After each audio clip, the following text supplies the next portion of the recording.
These are three times I felt unsafe while traveling. The first one is I was in Tokyo. I always hear stories about there being a stalking issue in Japan, but I thought it was just not as bad as people make it out to be. No, I was wrong. One day I was on a train, so I'm sitting on this side, and there is like a Middle Eastern guy on the other side. He's looking at me, but at first I didn't dwell into it. I thought maybe it's just like looking at my side, not necessarily at me. And then I look at him once just to make sure, and he smiles at me. I smile back because it's like maybe he's just trying to be nice, but I let go of it. Then like minutes later, I get off the train station. Everything is fine. Now, mind you, I was staying like a 10 minutes walk from the train station, and I wasn't staying in those popular areas like Shinjuku, Shibuya. I was staying around Suginami. And then I get off, I'm walking. I don't even notice anything. It's at night at like 10 p.m. Usually I would just walk by any time of the day and I wouldn't feel unsafe or whatsoever. 3 minutes in, I start to see this guy walking fast towards me, and I look clearly, it's that same guy from the train. And he's like, at first, it seems like he was walking slowly, so I don't like feel anything because I didn't see anyone behind me. And then, like, minutes in, I just see him like walking as fast as possible. Mind you, there's no one outside, it's like 10 p.m. And then he comes closer to me, like now he's where I am. Like I'm trying to walk faster, but he is walking faster than me. And then he comes close and he starts asking me like, hi, hello, and I pretend that I don't know English because if I engage in a conversation with him, like I don't know, my thought process was just like, don't talk to him. So I was just like, no, no English, no English, like pretending that I don't know how to speak English. And this guy was asking me, oh, are you French? And then I was just like, no, no habla, so implying that I speak Spanish or something. I don't even speak Spanish. I was just like, no habla, no habla. And then he told me, oh, are you by any chance, before I said no habla, like pretending that I'm Spanish, he asked me like, do you speak Swahili? Are you from like Kenya, Uganda, Tanzania? Mind you, I am from Tanzania, but I'm not trying to tell this guy, like, what if he's like targeting like African people and is like kidnapping them or whatever?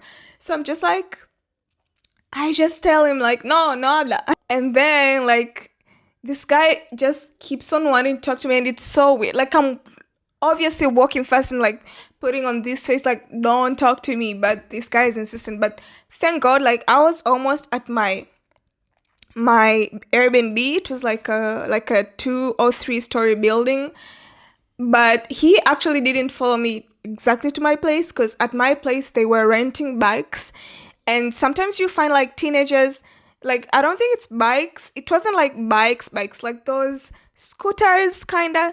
And then there were like teenagers outside the place that were returning the scooters. So it felt like a commotion, like a big group. So I guess this guy just saw, okay, there's a big group, I can't go on being creepy.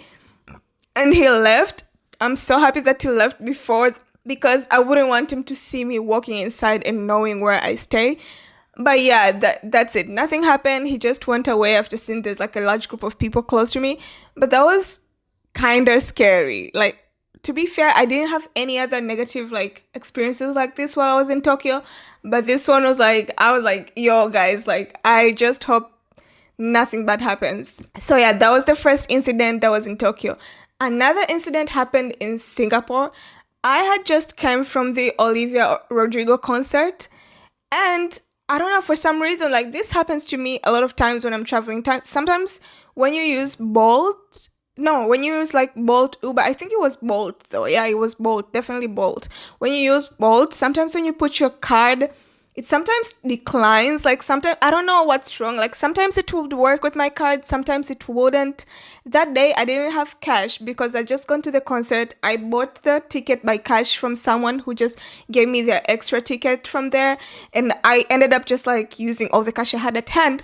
And then I called the Airbnb and my card would decline. But I knew for a fact, because this happens a lot with cards and Bolt. So I just knew like I just have to get close to a nearby ATM and I can withdraw the money. And I had 2 cards with me that I was sure they had money and I can just withdraw. So I call Mind you, I write on the Bolt app because there is an option to add a stop.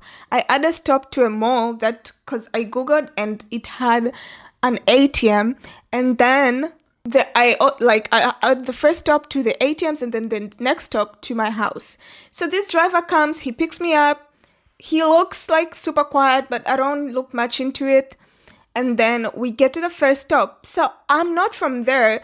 And I'm just assuming this guy's a nice guy. He probably also knows like his way around these malls because it's the city center. So I just asked him because I wanted to save him time. I didn't want to go inside the mall and then spend like so many minutes just looking for the ATM. So I asked him, do you by any chance know where the ATMs are located in this mall? This guy freaks out on me. He's like, why are you wasting my time? If you knew you didn't have cash, are you trying to scam me? Like, this guy just goes crazy, like, as if I'm trying to scam him. Like, according to him, this is like a way for me to get off that stop and run away without paying him. Like, if I wanted to do that, I would just get off and go. But I literally asked him for direction just in case he knows where the ATM. This guy doesn't let me out of the car. He's just like complaining that he's gonna take me to the police. He's like, I'm calling the police. Honestly, I knew for a fact I committed no crime, but I'm in a foreign country. I'm not trying to go to the police, and it's just like not something that I would want to do. And I'm just explaining to him, dude, like all this time we've been arguing, we could have already withdrew the money. Like he goes on and on and on for minutes until we finally get off the car. And the most annoying thing is that the ATM was so close. Like I just had to go in and walk for like 1 minute and withdraw the money. But this guy made a fuss that I'm trying to steal his $20. Like that's so crazy. I withdrew the money and I didn't even finish the trip. I just gave him the money like equivalent for the trip, like the whole trip actually, because I was just so fed up with him. The total was like $30. I gave him, I was like, yeah, you can just go. Like, I'm not trying to get in your car. You're clearly not a good person. And then I left. So yeah, that was so bizarre to me, and I felt unsafe because I'm not trying to go to the police being accused of spending $20. Mind you, I flew all the way to Singapore, and Singapore is not a cheap place to travel to. And this guy just assumes like I'm gonna spend all that money, go to concerts, go to like, I don't know, everywhere in Singapore just to like scam him of his $20. That was annoying as hell. And then the third and last incident, this is actually not even a crazy story. I think it was just like an Airbnb that I rented in Uluwatu. Honestly, it was a really, really good Airbnb and I never had any issue whatsoever. But even when I was booking it, I was just okay with it. But I guess what made me kind of afraid is the first time I was driving from Ubud to Uluwatu. This is in Bali, Indonesia. And then this driver takes me there. So we get to that place. Honestly, I was kind of mad because the villa itself looks good, but this person didn't put all pictures of the surroundings and everything. They just put pictures of the villa itself. So they didn't tell the fact that this place is basically surrounded by like trees and like a forest, and there's just like new constructions going on and just one villa next to us. So it's pretty remote. Like it's not far from the beaches and the center and stuff. It's not really far. It's a pretty good location, but it's just like where the villa itself is. It's just like trees and constructions in one villa, and there is no fence. You don't have a gate. Literally, if you're in this, there's a little swimming pool outside. If you're like swimming in your bikini or whatever, and there's like a Grab driver passing by, they can just see you. Like there was even construction workers, like they can just see you. Like there's no privacy whatsoever. Even when the driver dropped me there, they were like, are you sure? I mean, you seem like you're new. You're not from here. I'm assuming you're a tourist. Do you feel safe here? Are you sure this is the correct place? Because can you, like this, I'm so glad this driver was so kind. He even waited for me to call the Airbnb owners so they can give me instructions on how to get in and to make sure this is a legit place and not like, someone who just like lured me into this random place in the forest. So I thank the driver for their kindness, and I did tip them. And honestly, nothing bad ever happened. It was just like the people passing by. But I guess because I was traveling solo and that driver already put this down into me, like, are you sure this is the place? So every time I will be kind of scared. Like when it's at night, I'm like, I hope no one like breaks in or whatever, because it's basically there's no fence. Someone can just come in. Well, not come in because obviously there's a lock and everything, but yeah, I did feel a bit unsafe, but it wasn't anything crazy compared to like the stalker or the random in Bolt guy. So yeah, those are all three times I do videos like this: travel stories, travel tips, travel advice. I also work online while traveling, so I give on insights about that. If that's your vibe, subscribe, like, share, and see you soon.